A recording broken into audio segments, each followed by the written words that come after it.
Life is here. Mark and Mike to kick things off. Mike writes, the comparisons to Enoch Powell are hyperbolic and demonstrate the left's inability to tackle these issues seriously, leading to the rise of Faragism. If the left and right are calling you names, you're probably doing something right. I think the first place to look for the plan is next week's EU summit. Meanwhile, Mark in Edinburgh writes, if Farage had made this disturbing dog whistle island of strangers speech, we would call it out for what it is. This is Starmer's Enoch Powell moment, shamelessly pandering to the far right in a desperate effort to stop hemorrhaging votes to Reform UK. There are... Oh, and another Mark. Should we try and only take messages from Mikes and Marks today? So it's Mark 2, Mike 1 at the moment. And another Mark, this one says, hi James, it's Mark in Bristol. I'm a Labour voter. I think Keir Starmer has navigated a variety of serious issues very well. However, I don't feel comfortable with this language. I think he is doing this to sweep up some of the centre-right ground, which the Tories are falling out of. Great for votes. I don't know if that's true, then... there's a calculus that justifies it. But if it's not true, then it is a surrender of what many people see as an important principle upon the altar of nothing. Great for votes, suggests / hopes Mark, but he needs to maintain a fundamental principle of fairness to all. It's funny, I don't know why I was drawn a moment ago to the idea that we need to distinguish between the online and the offline world. But I think what I mean by that is the terminally online. The people whose... interactions are almost entirely confined to the internet. The polar opposite of what we do here, actually. I think yesterday was a timely reminder of the full multiplicity of positions that we can explore on this programme. But the problem for some people, of course, is always that we will explore them. It's still not as commonplace as it needs to be before a democracy can start fully functioning again. But you have to get people to interrogate their own positions. They have to explain what they mean by the words that they use and indeed explain the roots of their opinions. Because if the roots turn out to be bogus or non-existent, or if they can't tell you the meaning of the words that they use, then the opinions are... Well, they're useless intellectually. They're still valid electorally. You don't have to provide an essay on how you've arrived at your destination before you stick a cross in a box in a booth. But for our purposes, there's no point being here if we don't actually explore and interrogate positions. Another Mark's been in touch to tell us that all is tickety-boo in the Cotswolds this morning, so thank goodness for that. The Cotswolds are a little like the haberdashery department at Peter Jones' department store in Sloane Square, where John Betjeman, the former poet laureate, once said he would make his way in the event of the 4-minute warning being sounded. What would you do if you had 4 minutes before the bomb dropped? And John Betjeman said, I'd go to the haberdashery department in Peter Jones because nothing bad could ever happen there. I think that's a beautiful... There you go. That's English. That's got a touch of the... essentially English to it, and that of course is the problem with people who talk about stuff like that. You can't really cast your vote because of what a dead poet said about the Peter Jones haberdashery department, but it tickles my fancy. It warms my cockles. I mentioned the distinction between online and offline because if you are terminally online, I don't know that anybody can reach you now. We may talk later in the programme. Sadiq Khan will be taking your calls in the second hour. We may talk in the third hour about yet another extraordinary milestone on the slow boiling of an entire population. The way that we are discovering people who no longer look like eccentrics, no longer seem to be wearing tinfoil hats, people who are right in the middle of our world, sitting next to us, perhaps in bed with us, our colleagues, our friends, our fellow jurors on jury service, just believing the most bonkers things. Even the Daily Mail uses the word bonkers in a headline today to describe the latest conspiracy theory that has got halfway around your world, not just the world of David Icke fans, halfway around your world, before the truth, in this case, Emmanuel Macron's truth, had even got its trousers on. So if you're terminally online, then you're in one of two camps on this. You are either persuaded that everybody who doesn't look like you is a wrong-un and a threat and a danger and an invader and a fighting-age man and all the rest of it, or you are persuaded that the speech that Keir Starmer gave yesterday merits comparisons with Enoch Powell. I don't think either position is likely to turn out to be true, but my personal sort of proclivities obviously nudge me more towards a state of shock and disappointment at what was said yesterday than towards a place of approval. But we will do what we always do. We will wonder what the plan is. And this is why there are two groups of people that I'm thinking of first. The first group of people are the ones that I have seen online, and these are not what you would describe. Some of them I know offline, and some of them I don't. But these are not people you would describe as overly excitable, and they feel very personally hurt, particularly by the line about the island of strangers. I'm not here to defend Keir Starmer today. I'm categorically not. I think it may turn out to be a horrific misstep politically. Morally, it's already pretty close to disgusting. And everyone has a point at which pragmatism ceases to justify absence of principle. But I don't know that the island of strangers line reads quite as some of the coverage would claim. We would all be strangers. Is the point. It's not just that people who were not born here would be strange. If you and I feel no kinship, then we are both strangers. And that is not a particularly targeted line. I wouldn't have let it pass. If I was writing his speech or advising him, I'd have said, you can't say that. It sounds like citizens of nowhere. And whoever came up with the phrase would have defended it by saying, no, because citizens of nowhere drew a distinction between citizens of somewhere and citizens of nowhere. An island of strangers means that everybody is strangers. Everybody is strangers. Do you see what I mean? I don't think that's pedantic semantics. I think that is probably what the intention was, but one thing we can almost all agree on, it failed. It failed. Because that is not how it has been received, and that is not who it has spoken to. So then you've got language tests, you've got crackdowns on visas. Sheila had a great phone-in yesterday about what the reality of that might be, and it may well turn out not to be pretty. He's become the 17th Prime Minister in 10 years to talk about taking back control, but then he used the phrase squalid chapter of rising inward migration. Now, if you look at the numbers since Brexit, and you want to make a case for them being unsustainable or unjustifiable, then your case falls apart when anybody sensible points out that they're not expected to be sustained. There have been very unique circumstances, most obviously Ukraine, Hong Kong, and to a lesser extent Afghanistan. So that idea, and happily now I'm no longer the only person in the media telling you that next week the numbers are going to plummet. They're going to halve. The overall figures are going to absolutely plummet.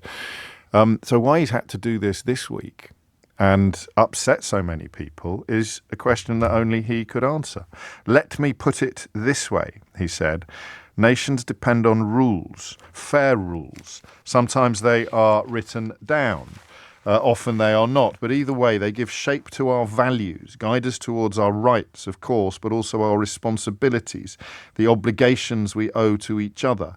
In a diverse nation like ours, we risk becoming an island of strangers, not a nation that walks forward together.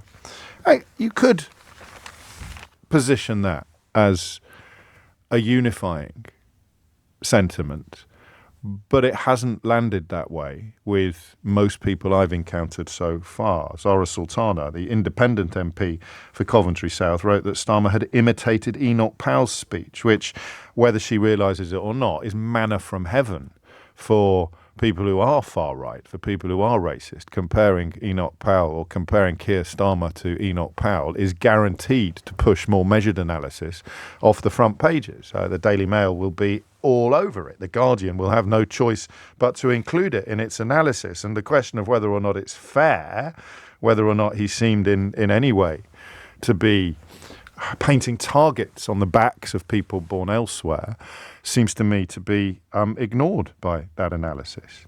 But it's still an ugly moment. It's still an ugly moment. And I wonder what you think the plan is. 0345 6060 973. In a diverse nation like ours, and he's not criticising diversity, we risk becoming an island of strangers, not a nation that walks forward together. I hope I'm wrong, but I think this will embolden racists. I don't think that Keir Starmer deserves at this point to be put in the same pot as them, but I think it will embolden racists. Now, whether they've priced that in as a consequence of what he's done, I do not know. But it will not be, I don't think, the intention of the speech. If he emboldens, people will now feel more comfortable. I don't know if you were listening to yesterday's show, but 2 or 3 callers who felt a little bit like blasts from the past. One talking about British values or British culture without having even a single syllable to say in explanation of what he actually meant by that. Another talking about how bad behaviour on the roads is evidence of how badly immigration has gone without ever having... it would appear, without it ever having occurred to him, that you can't tell somebody's immigration status when you see them through the windscreen of a car. But, of course, that leads many people to conclude that he meant something else, or he has some other way of identifying these people. And there may have been another one as well. And listen, it may have been a coincidence, and it may have had something to do with my introduction when I talked about an impulse. You see, I do think about the show sometimes afterwards. I talked about an impulse that you feel when someone does you a disservice and you note their origin, or you think you know their origin. So someone pushes in front of you in a queue, and if they don't look like you and they sound like they've come from somewhere else, then there is likely and often an impulse that you don't have when it's someone who does push in front of you in a queue. It's why if you're suffering from sort of road rage or something like that, you might find yourself saying things that you would never say in a million years. You might reference somebody's weight, or you might reference somebody's spectacles. You might reference their lack of hair or their gingerness, or you're just looking for something that is a bit like a schoolyard insult because you're aggrieved and affronted. And I think we do the same, possibly worse sometimes, with immigration, with ethnicity, and it's bigger in a way, that idea I've got more right to be here than you. This is the obvious opposite of my politics, in case anybody needs that pointing out. But it is, I hope, an explanation of other people's position.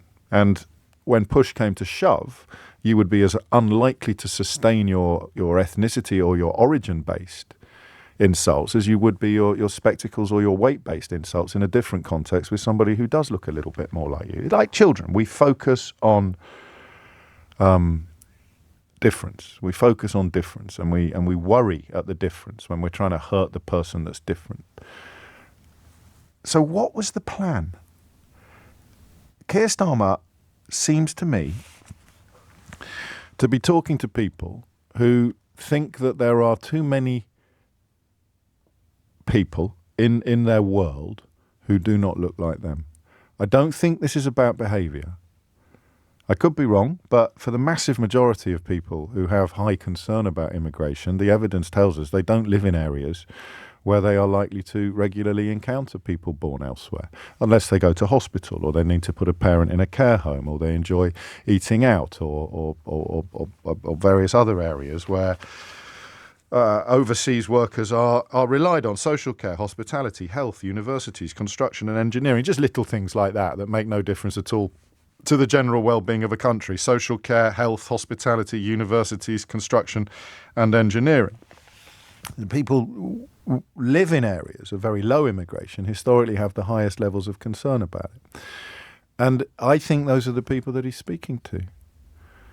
I think the people that Keir Starmer is addressing are the people who have a sense that there are too many people not like them in their country, even as I remind you that the people most likely to hold that position are the people whose own communities do not reflect that conclusion. It's why the rhetoric of no-go areas is so powerful. It's why nobody ever pauses to wonder why in a country that did deliver a form of celebrity to Enoch Powell, people born elsewhere may choose to congregate in certain parts of town. If you put up posters, as the Tories did in Birmingham not that long ago, saying vote Labour if you want an N-word for a neighbour, and if you were black and you had the opportunity to move in next door to somebody who was the same colour as you, perhaps you would take it. Perhaps you'd be more likely to take it in the context of posters and rhetoric like that. And that is where Starmer has put himself. Look, I'm not going to lie to you. I'd like to be wrong about this. And I can make some defences, as I have, about I think the silliness of focusing on the talk of an island of strangers as evidence of Enoch Powell-style calls for the whip hand to be restored to white people. I mean, I think probably that's a comparison that only somebody who's not read the Rivers of Blood speech for a while could reasonably make. But you'll get your headlines, you'll get your media attention and the rest of it. Who was Starmer talking to yesterday? Because the entire project hinges on this idea that the snarling nativism, the notion of human hierarchy, I am better than you because I was born, it hinges on the idea that is a small minority of the people who feel aggrieved, the people who feel threatened. I had a colleague doing Vox Pops this morning, and the ease, the blitheness with which people can move from chatting to a local shopkeeper who is of Asian heritage and then saying into a microphone, there's just too many of them, without quite connecting that when you say them, you mean him. So who is Keir Starmer? Who was he talking to yesterday? And do people like me perhaps need to be a little bit more open to the idea that they're not unable to justify their position, or just nativist snarlers? 0345 6060973. Who do you think this was aimed at? And maybe it's you. I hope so. I hope you feel able to ring in. Or maybe it's your mum. Where do we draw this line? We've tried this a million times in the past. I'm not sure we've ever succeeded. Between the people who deserve to be described in all of the familiar, not necessarily very helpful ways, but in all of the familiar ways, the people who deserve to be called xenophobic or bigoted or racist even, and the people who have, quotes, legitimate concerns, but don't deserve all of those epithets, all of those descriptions. Who was he talking to?